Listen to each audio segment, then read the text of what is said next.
Rahul Gandhi.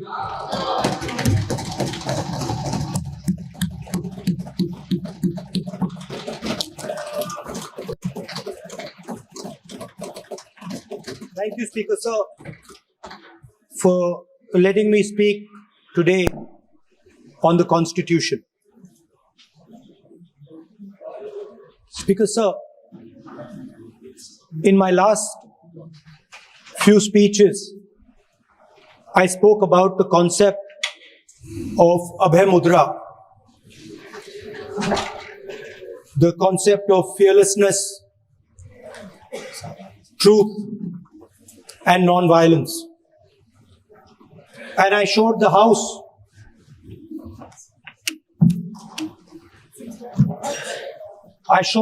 images of our different religions displaying this Abhay Mudra.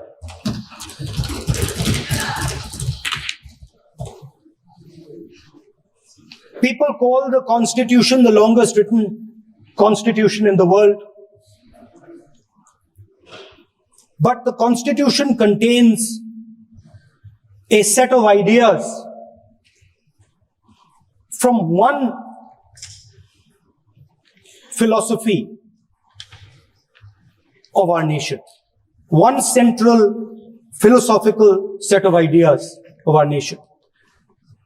When we look at the Constitution and we open the Constitution, we can hear the voice and the ideas of Ambedkar, of Mahatma Gandhi, of Jawaharlal Nehru. But where did those ideas come from? Those ideas came from an old, profound tradition in this country. Those ideas came from Shiva, from Guru Nanak, from Basavana, from Buddha, from Mahavir, from Kabir, from a list of people.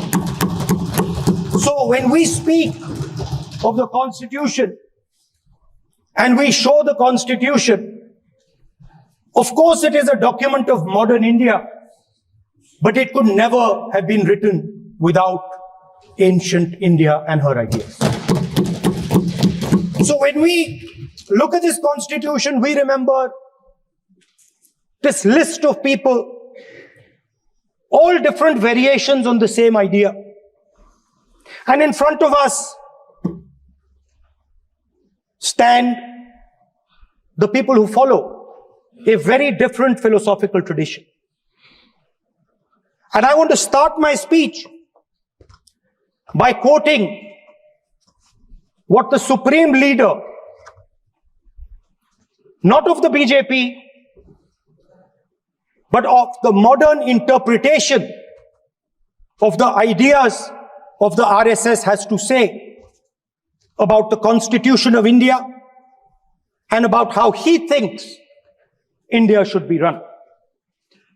The worst thing about the Constitution, the worst thing about the Constitution of India is that there is nothing Indian about it. Manusmriti is that scripture which is most worshipable after Vedas for our Hindu nation, and from which our ancient times have become the basis of our culture, customs, thought, and practice. This book, for centuries, has codified the spiritual and divine march of our nation.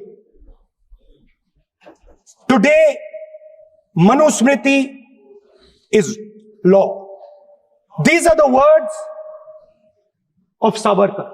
Mr. Savarkar has clearly stated in his writings that there is nothing Indian about our Constitution. He has clearly stated that the book India is run by should be superseded by this book. And this is what the fight is about. Now, it's nice that all of you are so-called defending the Constitution. But I want to ask you, do you stand by your leader's words? Yes. Do you support your leader's words? Because when you speak in Parliament about protecting the Constitution, you are ridiculing Savarkar. You are abusing Savarkar. You are defaming Savarkar. I'd like to quote also in Hindi. Bharat के संविधान के बारे में सबसे बुरी बात तो यह है कि इसमें कुछ भी भारतीय नहीं है। भारत के संविधान के बारे में सबसे बुरी बात तो यह है कि इसमें कुछ भी भारतीय नहीं है। यह आपके नेता ने कहा था, जिसकी आप पूजा करते हैं।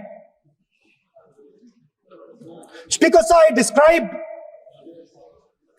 in my first speech the idea of a battle taking place. I described the Mahabharata, described Kurukshetra. There is a battle taking place today in India. And on this side are the defenders of the idea of the Constitution. And from each state we have one. If you ask us Tamil Nadu, we will tell you Periyar. If you ask us Karnataka, we will say Basavana. If you ask us Maharashtra, we will say Phule ji, Ambedkar ji. If you ask us Gujarat, we will say Mahatma Gandhi. आप speaker को You praise these people. You praise these people hesitatingly because you have to.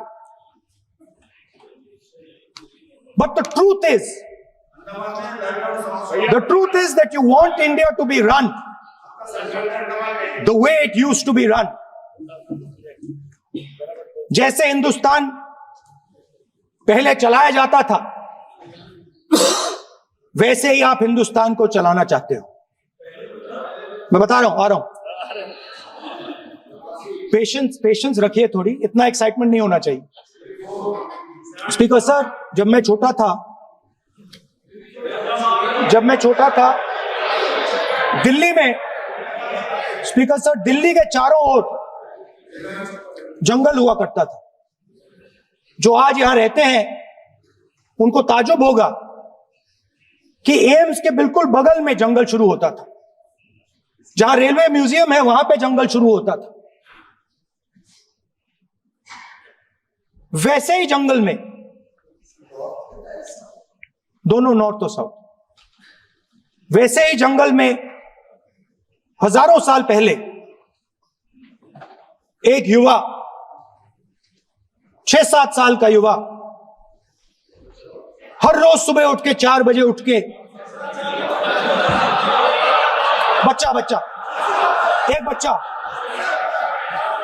बच्चा, वाह बहुत बढ़िया, एक बच्चा 4 बजे उठ के तपस्या करता था। हर रोज सुबह तपस्या, हर रोज सुबह वो धनुष उठाकर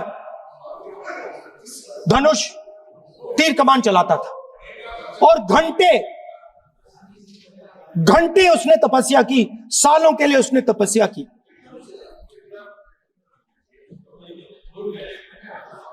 पास लोगों को पता लगने लगा कि लड़का है। यही तो आप नहीं समझ सकते हो, यही तो प्रॉब्लम है। धनुष में तपस्या है, मनरेगा के काम करने में तपस्या है। तपस्या का मतलब शरीर में गर्मी पैदा करना, समझिए। हाँ, तब का ये मतलब है, तपस्या का ये मतलब है। तो ये तपस्या कर रहा था, लोगों को पता लगा और वो गुरु के पास गया। लड़के का नाम एकलव्य था और वो गुरु के पास गया और उसने कहा, गुरु द्रोणाचार्य जी, मैं सालों से धनुष चलाना सीख रहा हूं। मैंने अपनी पूरी शक्ति इसमें डाली है।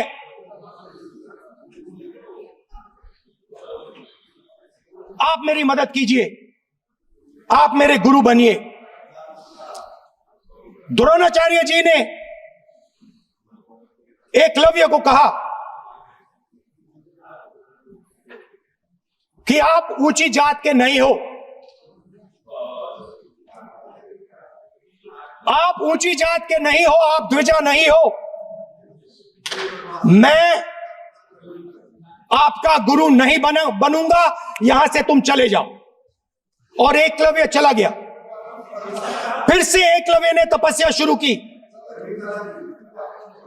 फिर से तपस्या शुरू की। कुछ साल बाद द्रोणाचार्य जी और पांडव उसी जंगल से निकले। एक कुत्ता भौंक रहा था, कहानी आपने सुनी है, सुना देता हूं। कुत्ता भौंक रहा था, अचानक कुत्ते की आवाज शांत हो गई। द्रोणाचार्य जी और पांडव पास गए और उन्होंने देखा कि तीरों के जाल में कुत्ता फंसा हुआ था। मुंह में तीर था एक, हाँ, मगर कुत्ता तीरों के जाल में फंसा था। एक तीर मुंह में थी, शांत था कुत्ता, मगर कुत्ते को चोट नहीं लगी। एकलव्य ने अहिंसा के साथ कुत्ते को शांत किया था। द्रोणाचार्य जी आते हैं और एकदम पूछते हैं, तुम्हें यह किसने सिखाया? एकलव्य जवाब देता है, द्रोणाचार्य जी, ये मैं सीखा हूं, मैंने तपस्या की है, घंटों मैंने प्रैक्टिस की है।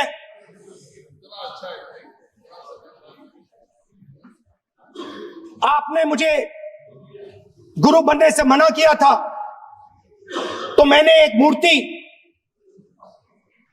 मट्टी की मूर्ति सामने रखी और मैंने प्रैक्टिस की और मैं सीखा। द्रोणाचार्य जी खुश नहीं हुए। द्रोणाचार्य जी ने एकदम कहा, तुम्हें मुझे गुरु दक्षिणा देनी है। नहीं नहीं, ये आपकी स्टोरी है, ये आपकी स्टोरी है। मेरी स्टोरी है कि द्रोणाचार्य ने पूछा।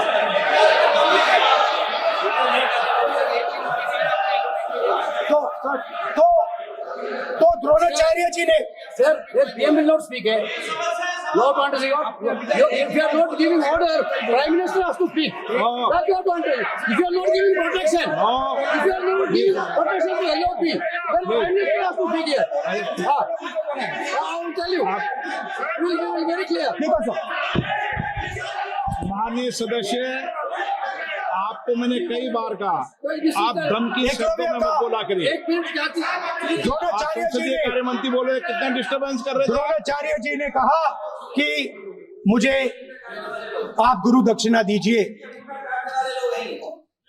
मेरी स्पीच ले ली आपने। तो द्रोणाचार्य जी ने उनसे कहा कि गुरु दक्षिणा के लिए मुझे तुम्हारा हुनर, तुम्हारा भविष्य, तुम्हारा अंगूठा चाहिए। और एकलव्य ने अंगूठा काट के द्रोणाचार्य को दे दिया।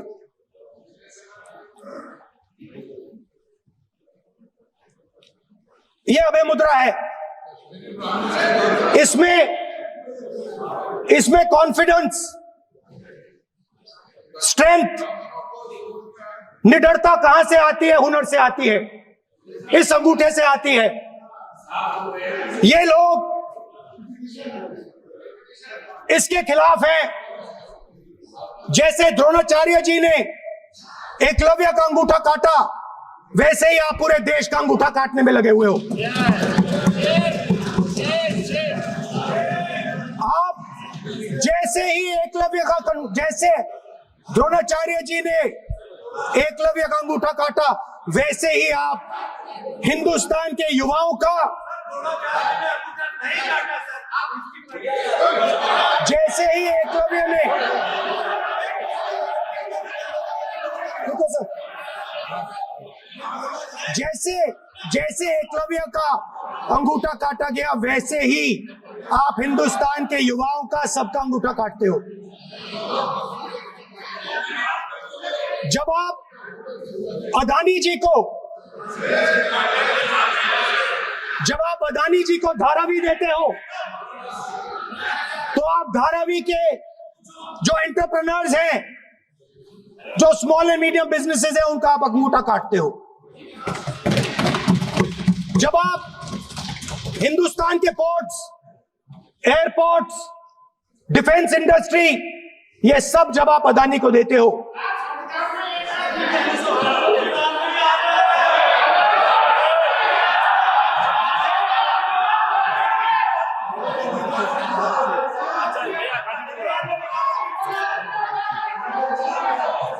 हिंदुस्तान के सारे जो फेयर प्ले बिजनेसेस हैं, जो ईमानदारी से काम करते हैं, आप उन सब का अंगूठा काटते हो जब आप अदानी की मदद करते हो। कॉन्स्टिट्यूशन में लैटरल एंट्री कर आप हिंदुस्तान के युवाओं का, पिछड़ों का, गरीबों का अंगूठा काटते हो।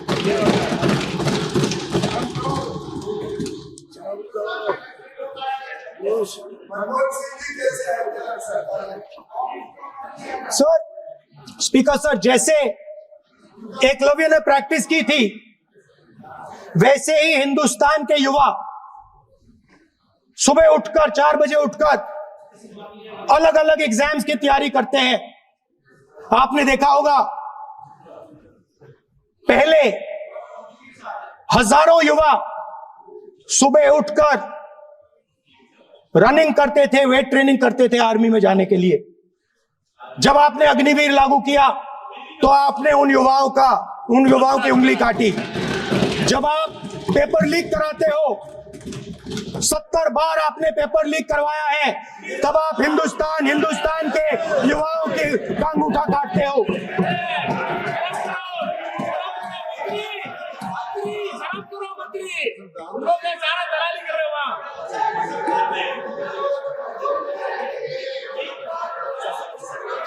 आज बाहर, दिल्ली के बाहर आपने किसानों पर टीयर गैस चलाया है, आपने किसानों पर लाठीचार्ज किया है।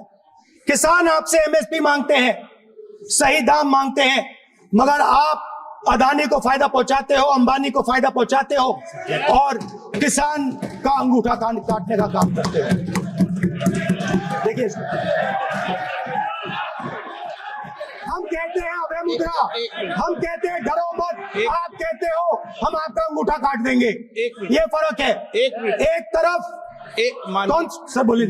मेरा कहना है कि हम एक मिनट प्लीज बैठिए, आप बैठिए, प्लीज बैठिए, आप बैठिए।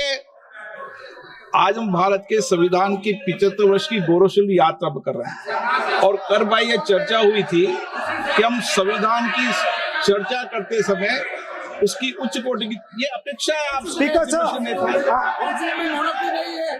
आप राष्ट्रपति, कॉन्स्टिट्यूशन में कहीं नहीं लिखा है कि मोनोपोली होनी चाहिए। कॉन्स्टिट्यूशन में कहीं नहीं लिखा है कि पेपर लीक होना चाहिए।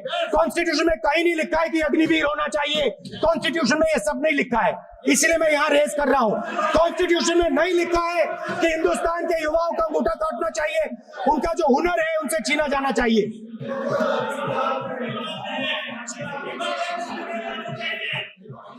बैठे कर रहे हैं सर, 5 बजे अपने बैठे करेंगे। हम कुछ नहीं बोला है, 5 बजे देखिएगा, 5 बजे देखिएगा क्या करते हैं। स्पीकर सर, मैं कुछ दिन पहले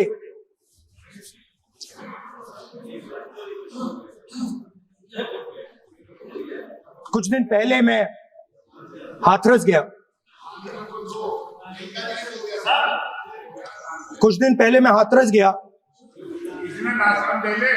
हाथरस में 4 साल पहले एक लड़की का बलात्कार होता है, गैंग रेप होता है, 3-4 लोग गैंग रेप करते हैं। मैं 2-3 दिन पहले उस लड़की के परिवार के घर में गया।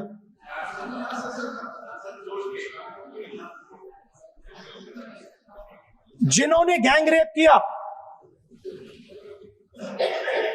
वो बाहर घूम रहे हैं और लड़की का परिवार अपने घर में बंद है। लड़की का परिवार बाहर नहीं जा सकता है। जो अपराधी हैं वो उनको रोज धमकाते हैं और वो बाहर घूमते हैं।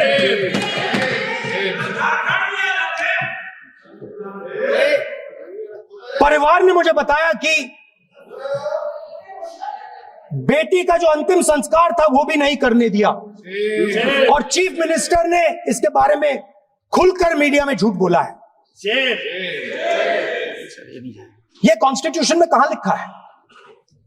ये कॉन्स्टिट्यूशन में कहां लिखा है कि जो बलात्कार करते हैं वो बाहर रहे और जिसका रेप हुआ है, जिसके परिवार, उस परिवार को बंद कर दिया जाए? कहां लिखा है कॉन्स्टिट्यूशन में? ये आपकी किताब में लिखा हुआ है, मनुस्मृति में लिखा है, मगर कॉन्स्टिट्यूशन में नहीं लिखा। और अगर आप कहते हो कि यूपी में आपका राज है और वहां पे कॉन्स्टिट्यूशन नहीं लागू होता है, वहां पे मनुस्मृति लागू हो रही है।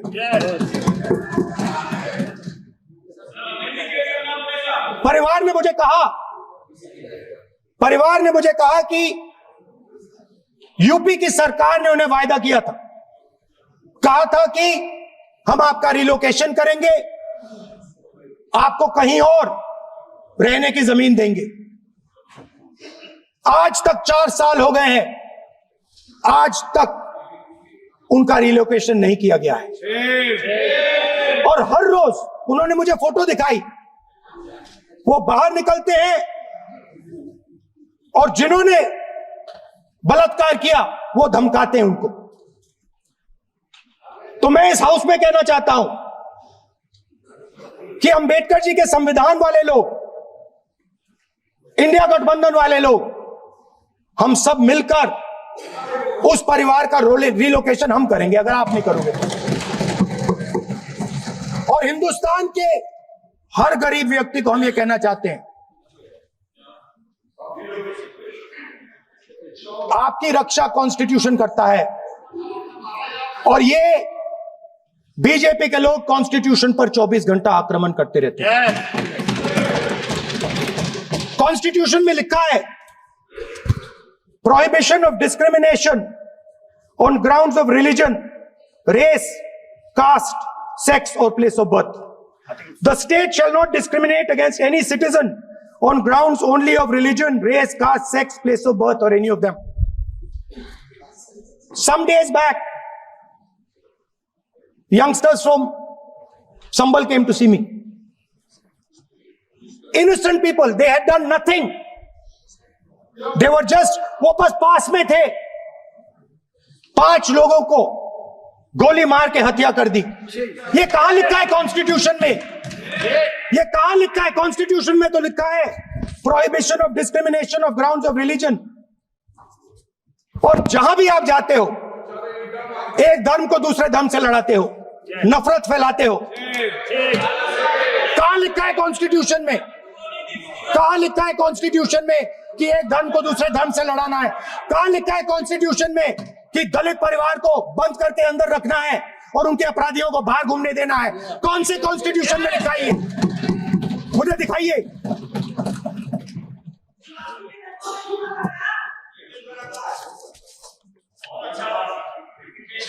स्पीकर सर, हमने, हमारी जो विचारधारा है, इंडिया गठबंधन की विचारधारा है, वो देश में कॉन्स्टिट्यूशन लाई है। हम सब मिलकर कॉन्स्टिट्यूशन की रक्षा करते हैं। अंबेडकर जी ने कहा था If there is political equality, but no social and economic equality, political equality will be destroyed. ये अंबेडकर जी के शब्द हैं और आज ये बात सबके सामने है। पॉलिटिकल इक्वालिटी जो थी वो खत्म हो गई है। हिंदुस्तान के सारे इंस्टीट्यूशंस कैप्चर कर लिए गए हैं। सोशल इक्वालिटी नहीं रही, फाइनेंशियल इकोनॉमिक इक्वालिटी नहीं रही। इसीलिए हमारा अगला कदम जाति जनगणना होगा। हम देश को दिखाना चाहते हैं कि आपने किन लोगों का और कहां कहां अंगूठा काटा है।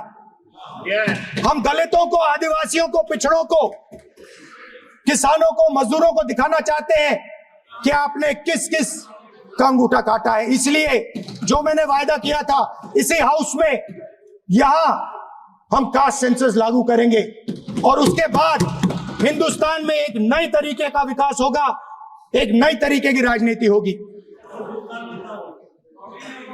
जो मैंने पहले कहा था, जो आपको अच्छा नहीं लगता है, 50% रिजर्वेशन, उस दीवार को हम यहां तोड़ेंगे। 50% रिजर्वेशन की दीवार और जाति जनगणना हम यहां करा के दिखाएंगे। आपको जो कहना है कर लो, कह लो। स्पीकर सर, बहुत बहुत धन्यवाद। टूर्स अँड ट्रॅव्हल्स विश्वातील एक विश्वसनीय नाव मँगो हॉलिडेज घेऊन आले आहेत धम्माल फॉरेन टूर्स खास तुमच्यासाठी। एक्झॉटिक युरोप 17 रात्री 18 दिवस, साऊथ आफ्रिकन सफारी 9 रात्री 10 दिवस, नॉर्दर्न लाईट्स 8 रात्री 9 दिवस, दुबई अबुधाबी 5 रात्री 6 दिवस, व्हिएतनाम कंबोडिया 8 रात्री 9 दिवस। तर आजच आपली सीट बुक करा आणि आपल्या फॉरेन टूर्स मेमोरेबल करा। मँगो हॉलिडेज म्हणजेच अविस्मरणीय सहलीचा अनुभव। मँगो हॉलिडेज, चौथा मजला, स्वोजस कॅपिटल अतिथी रेस्टॉरंटच्या वर, लॉ कॉलेज रस्ता, पुणे 4। संपर्क पुणे 83 839 505 किंवा 80 80 81 74 54। मुंबई 83 839 503 किंवा 96 53 18 74 78।